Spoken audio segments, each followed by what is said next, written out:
और जो निर्दोष है उसको फंसा देते हैं।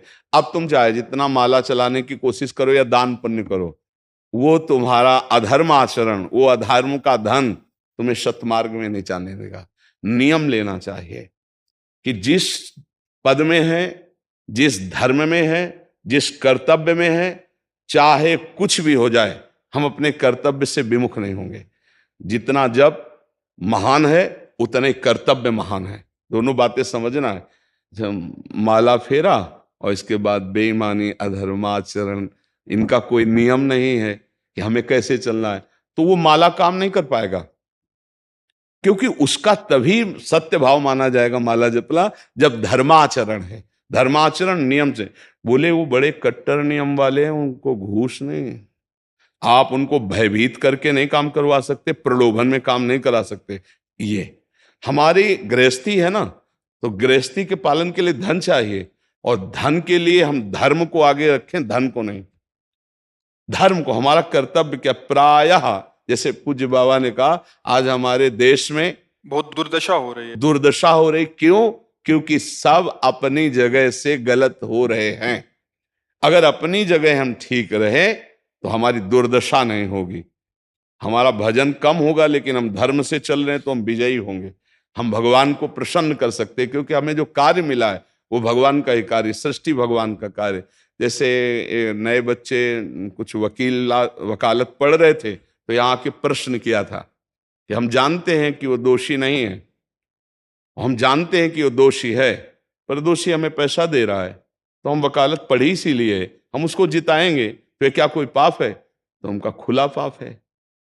बोले नहीं, हमारी कोई ऐसा कंपनी दो, ऐसा कुछ बोले कि हमारी कंपनी को ये सिखाया जाता है, तो हमको तो ये करना ही होगा, अगर नहीं करेंगे तो हमारी वकालत का मतलब क्या रहा? तो नहीं, वकालत का मतलब अधर्मी को मुक्त करवाना नहीं है।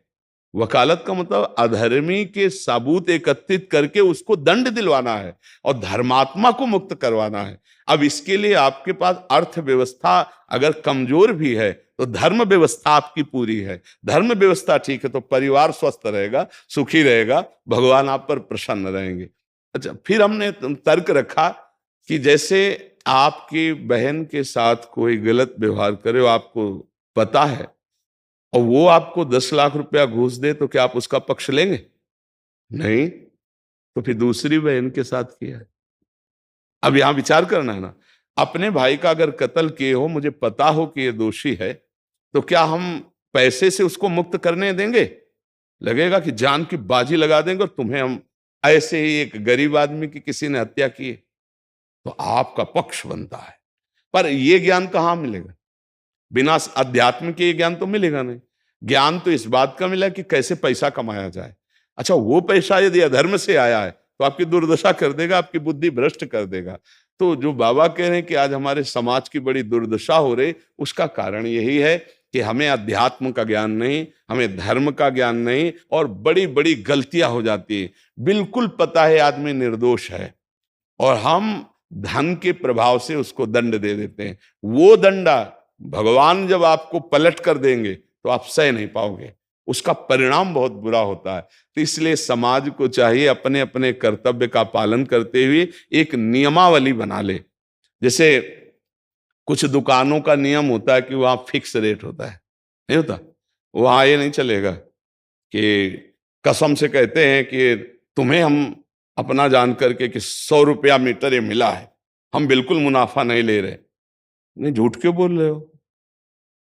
दुकान खोले हो मुनाफा के लिए, झूठ क्यों बोल रहे हो? नहीं लेंगे मुनाफा, हम जितने का लाए हैं उससे मुनाफा लेंगे, पर 120 रुपया मीटर देंगे, कपड़ा बढ़िया है, नाप फिट है, इससे नीचे नहीं उतरेंगे, हमें सफाई देने की जरूरत नहीं है कि हम कसम खाते हैं या ऐसा। हम जानते हो ये बिजली है, दुकान है, नौकर लगे हैं, तो इसका मुनाफा लेने के लिए दुकान खोलें, कोई दान करने के लिए तो नहीं। तो सबको पता है मुनाफा लेगा, लेकिन एक फिक्स दाम, उसे 10-20 रुपया का मुनाफा लेकर के हम उसको बेच रहे हैं। लेकिन झूठ क्यों बोले? बोले झूठ के बिना धंधा नहीं चलता। नहीं, ऐसा नहीं है। अब असत्य बोलोगे तो उससे जो आपको मुनाफा मिलेगा वो आपकी बुद्धि भ्रष्ट करेगा, और सत्य है कि मुनाफा के लिए है वही चीज, और आप एक फिक्स रेट में दे रहे, बढ़िया है। अब अगर आप कोई मिलावट करके भोजन सामग्री दे रहे हैं, आपको पता है तो जो खाने वाले के हृदय में बैठे हुए भगवान हैं, वो तुम्हारे जीवन में मिलावट कर देंगे, तुम्हारा जीवन महान दुखमय हो जाएगा। ये कहां समझा जाता है?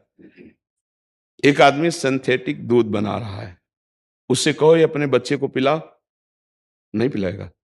फिर ये दूसरे का बच्चा जब पिएगा तो उसकी हालत क्या होगी, दूसरे शरीर में जाएगा तो हालत क्या होगी। वो केवल धन की बुद्धि रख रहा है। एक आदमी घी में केमिकल मिला रहा है, एक ऐसे अभक्ष्य पदार्थ मिला है, वो स्वयं नहीं खाएगा लेकिन वो होटलों में भेजा जाएगा, हजारों लाखों लोग खाएंगे, बीमारी बढ़ेगी, उसको रुपया से मतलब है। ये चीज, ये दुर्दशा हर जगह धर्म का ज्ञान न होने के कारण फैल रही, नहीं फैल रही। एक मरीज बीमार है, असली दवाओं में पैसे ज्यादा है, नकली दवा लेकर के असली के दाम में बेच देना, उसको बिल्कुल फायदा ना होना। लेकिन परमात्मा देख रहा है, तुम जानते हो नकली दवा है, वो तो नहीं जानता बेचारा, ज्यादा पढ़े लिखे नहीं, किसान आदमी गांव का आया है, तुमने दे दिया और उसने पैसा दिया असली के। अब वो पैसा तुम्हारी बुद्धि भ्रष्ट करेगा, तुम्हारे परिवार में कलह पैदा करेगा और तुम्हारा पतन कर देगा। ऐसे हर डिपार्टमेंट में, हर विषय में यदि हम अपने धर्म से चले, अपने सत्य से चले और थोड़ा भी भजन होगा, वो आपको उत्तम गति प्रदान करेगा। पर ऐसा कहां समझ में आ रहा? अध्यात्म के बिना भला ऐसा समझ में आएगा? तो इसीलिए कह रहे हैं हमारे देश की दुर्दशा हो रही। पूर्वजों में पहले यह था कि हमारा धर्म नहीं जाना चाहिए चाहे प्राण चले जाएं, हमारा चरित्र नहीं जाना चाहिए चाहे सर्वस्व नष्ट हो जाए। आज इसकी कोई परवाह नहीं, तो उसी से बुद्धि भ्रष्ट हो जाती है, जीवन एक पशुवत आचरण वाला हो जाता है और वो अपने को बड़ा सुखी समझने लगते हैं कि हमारे पास बड़ा वैभव है। लेकिन प्यारे, उस दिन को याद करो जिस दिन तुम्हारा आखिरी समय होगा, ना तुम्हारा फार्म हाउस जाएगा, ना महल तुम्हारा जाएगा, ना बैंक बैलेंस जाएगा, ना कोई व्यक्ति और ना ये शरीर। अब तुम्हारे कर्म तुमको भोगवाएंगे। उस समय की कौन याद करता है? अगर उस समय की याद हो तो भय लग जाए कि नहीं नहीं, पाप नहीं करूंगा, क्योंकि जाना है यहां से। अच्छा, कब जाना है कुछ पता नहीं, किसी भी समय ट्रांसफर हो सकता है इस शरीर से। तो हमें लगता है कि महापुरुषों के जो वचन हैं कि हमें एक नियम से जीवन जीना चाहिए, धर्म पूर्वक जीवन जीना चाहिए, अपने कर्तव्य का पालन करना चाहिए। जो हमारे लिए कर्तव्य, आज प्रायः धन प्रधान बुद्धि होने के कारण कर्तव्य स्वाहा हो रहा है। एक विद्यालय में विद्यार्थी के लिए जो गुरु पद में बैठा है, उसका क्या कर्तव्य है? वो अपने कर्तव्य को भूला हुआ है। भला छोटे छोटे विद्यार्थियों को, जिनकी नींव पूरे राष्ट्र सेवा में, समाज सेवा में ये बन सकते हैं, अगर उनको हम सही शिक्षा नहीं दी तो उनका पूरा जीवन बर्बाद हो जाएगा। अगर उनको हम गलत सपोर्ट कर दिए तो उनका पूरा जीवन बर्बाद, क्योंकि नया जीवन है। और जगह जगह अपने अपने कर्तव्यों का यदि पालन किया जाए तो पूरा समाज सुखी हो जाए। लेकिन कर्तव्यहीनता आ रही, कोई अपने कर्तव्य को नहीं समझ रहा है। तो यही बात महापुरुष जनों को दुख लगता है कि अगर सब अपने कर्तव्य का पालन करें, धर्म का पालन करें, भगवान का नाम जप करें तो सब सुखी हो जाए। सुख सब चाहते हैं और आचरण दुख वाले करते, इसीलिए सुख नहीं मिल रहा है, परिणाम में हमें दुख मिल रहा है। सच्ची मानना, वो रुपया पूरे परिवार में अशांति पैदा कर देगा। और धर्म पूर्वक 100 रुपया लाओगे और 4-5 परिवार के बैठ के नमक रोटी खाओगे, आनंद से सोओगे, बड़ा प्यार रहेगा, भगवान की कृपा रहेगी। पर ये बात समझ में नहीं आती है। तो ये वृत्ति अगर छोड़ी ना जाएगी तो कुछ भी कर लो, कहीं भी दान पुण्य कर लो, लाभ नहीं मिलेगा। अगर दान देने की बात कही गई है तो धर्म पूर्वक कमाए हुए धन से। अगर आप मेहनत से कमाए हो ना, 10 रुपया दे दोगे ना, तो 10 रुपये का वो आटा लाके अगर 2 रोटी खाएगा तो खूब वजन होगा। और आप 1 लाख रुपया बेईमानी कर रख दोगे ना, तो बैठे बैठे वो गंदा ही सोचेगा, भजन नहीं होगा।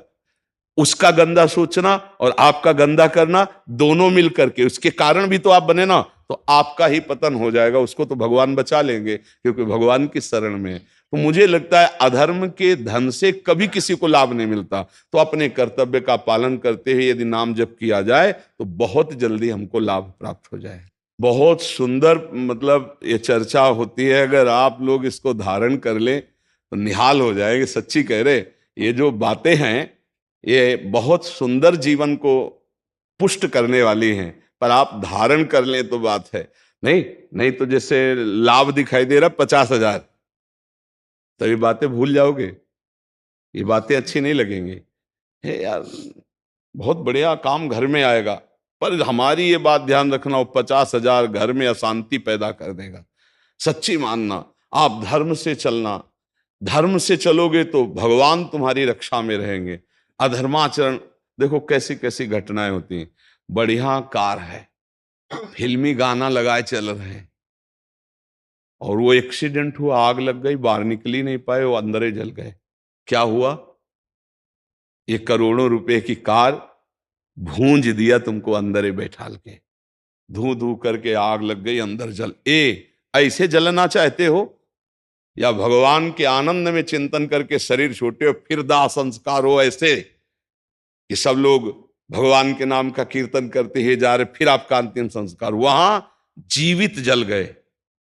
क्या हो सकता है? एक एक पल तुम्हारे कर्म का हिसाब होगा, एक एक सेकंड का। ऐसे कर्म करो कि हमारा अच्छा हिसाब हो, बुरा हिसाब। ये मत समझो कोई देख नहीं रहा, वो देख रहा है जिसको हिसाब कर रहा है, वो देख रहा है। उसके लिए कोई वकील या किसी सबूत की जरूरत नहीं होती, वो सर्वांतर्यामी आपके अंदर बैठे ही देख रहा है। तो सदैव जैसे सत्संग सुन रहे हैं, तो अगर हाथ जोड़ के प्रार्थना है, थोड़ी भी बात मान लोगे तो आप सच्चे सुख के मार्ग में चलने लगोगे। नहीं तो भाई, बहुत गंदी हवा चल रही है, माया की बहुत गंदगी ऐसी फैल रही, कलिकाल है ना, कि ये बातें किसी को पसंद नहीं आती। वो बात बताओ कि हम कितना रुपया कमा ले, कैसे कितने भोग भोग ले, और वो अध्यात्म में नहीं है। आपको सच धोखे में मत रहना। अध्यात्म में है, जितना आप धर्म से चलोगे उतना सुखी होगे, और लोक में है जितना धन मिल जाएगा उतना सुखी माना जाएगा। लेकिन वो सुख नहीं है, वो चंद मिनट के लिए हाइलोजन की तरह जलेगा, फ्यूज हो जाएगा।